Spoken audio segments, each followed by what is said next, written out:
Live shot of us, Yonge and Dundas Square. Good morning, Toronto. This is Breakfast Television. Dina off this week, back next week. Frank Ferragini kind enough to sit in the chair. Frank, welcome. Faiza Amin back into the conversation. Good morning to you, Faiza. This is the story everyone's kind of talking about right now. So let's lay it out to you at home, and then we can dig in. So the Trudeau government are on the verge of trying to pass an automatic weapons ban. I don't disagree with it. There are certain weapons that just should not be anywhere. But recently, people have noticed, I think it was the second reading of the bill, other types of guns were slid in. And people noticed. Hunting rifles were one of them. There's a lot of people in this country that hunt.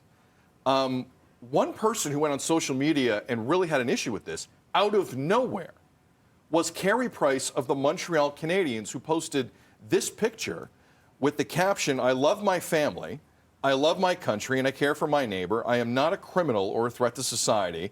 What Justin Trudeau is trying to do is unjust." So he posted a photo of himself holding the shotgun, the hunting rifle, with a message supporting a gun lobby group that recently used Poly as a promotional discount code. Now, the Polytechnique Massacre, the anniversary is today. 33 years ago today, 14 women were killed at Polytechnique in a crime that we still talk about to this day. And justifiably so. It was a horror. So again, he puts this out the same week, and Carey Price has been playing professionally in Montreal and the province of Quebec since 2007. So it really surprised a lot of people that he would go down this road, knowing full well what this week means to the people of Quebec and a lot of people around the country. Natalie Provost is a victim and survivor of the incident. City News Montreal managed to catch up with her recently about the Carey Price angle to this. Take a look.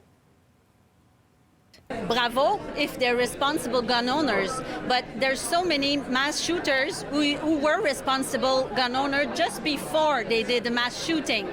And assault-style weapons are much too violent to go hunting. So they will still be able to do sports shooting, they will still be able to hunt, but we remove from the market assault-style weapon. I think it's fair for all the population, and I repeat it, it's not a right to own a gun, it's a privilege. So again, Bill C-21, the one we're talking about right now that's going through the House of Commons, initially we're going after AR-15 rifles. That was the initial a focus of the bill. There's a lot here. Faiza, what do you want to touch on first? I want to also talk about what she said earlier on in that story there, where she said that I'm very sad that he did it because he's a real Canadian symbol and people love him and believe in this guy. It just goes to show you how important of a Canadian figure Carey Price is and how disappointing and disappointed people are to have him weigh in on this day, the National Day of Remembrance and Action of violence against women and girls. And that is a big topic here in Canada that doesn't get enough attention. There are women and girls before the pandemic, throughout the pandemic, that continue to live and are subject to violence, to gender-based violence. And so I found his comments to be a little insensitive to not only the day, but the greater issue here. And I don't recall who said it, but somebody said that this ban here, this gun ban by the Liberals, is complex. And if you want to have that conversation about what you think about the ban and what you think about guns, I think there is a way to do that. But I think those comments and matched with what today symbolizes, I think it's just a little disappointing for a lot of people.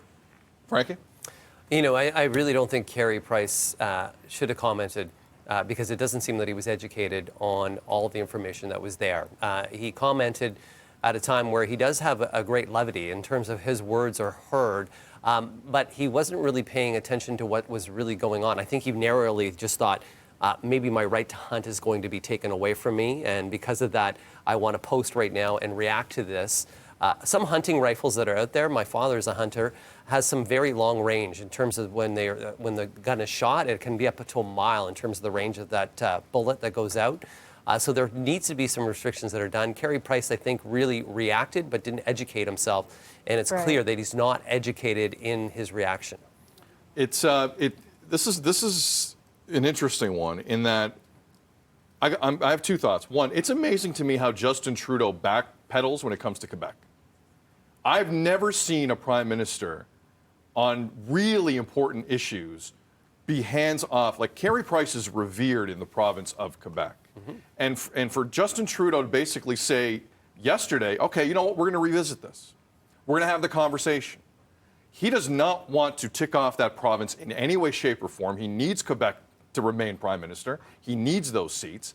And the fact that he backpedaled, so Justin Trudeau doesn't backpedal from anything. Stubborn is his middle name. And the fact that Carey Price is out there saying we need to revisit this, and for Justin Trudeau to comment that quickly, I'm floored.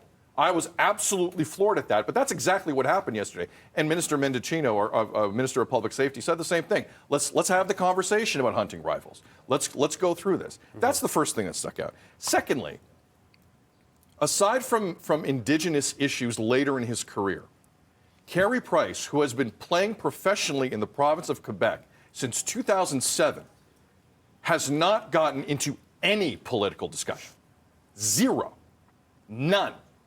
In a province where they've banned religious wear anywhere on you if you're working for the province, where language laws are tightening by the week in that province, and federally no one's saying anything about it, Carey Price has not had any appetite for any political issue in the province where he has made all of his money and is revered, absolutely revered.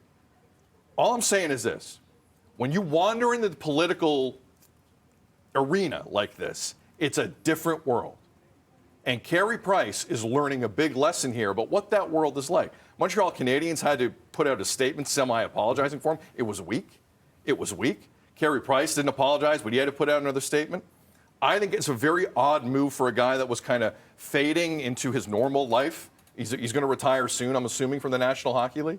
And again, to do it this week, there's no way Carey Price did not remember this was the week of the Polytechnique Massacre. There's no way. There's no way. Yeah, there's no way. He should have. No but I will say, don't you think he just thought, this is how this may affect me? And he was just a right. It was 100% it was all about narrow him. and about him. That's what 100%. That was. And also, Go ahead, I was just going to say, hunting is an important, integral part of certain cultures and traditional part of certain cultures and communities. Sure. So that's really important. I just think it's perhaps bad timing because this bill has been discussed for quite some time now. It's horrific timing for a guy who should know better. He's worked in Quebec a long time. He should know better. He's smarter than that.